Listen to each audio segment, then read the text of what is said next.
今天花6块钱买了1斤半山楂，用它做到好吃又开胃的小零食，孩子特别爱吃。先加入足量的清水，1小勺盐，把山楂浸泡10分钟，去一下表面残留的农药。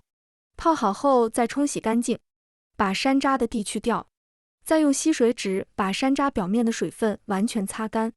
锅里加入300克白糖，300毫升清水，开中火，先让白糖慢慢融化，然后转小火慢慢熬，中间要不停地搅拌。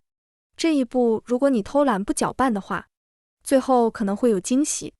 大约2分半左右，糖液开始冒泡，6分钟变多，但都是大泡泡。10分钟左右，泡泡变得更紧密，糖液滴落下来是比较粘稠透明的状态。加几滴白醋搅拌均匀，然后关火，先静置2分钟，让糖液降温，不需要搅拌。现在温度在50度左右，把山楂全部倒进去，再加1把芝麻，吃起来更香。如果温度太高会影响反沙效果，继续不停地翻拌。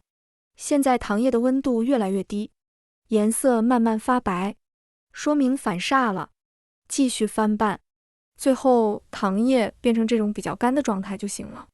咱们的雪花山茶球就做好了，吃起来外面的糖沙沙的，酥酥的，香甜细腻，里面的山楂酸甜又爽口，特别开胃。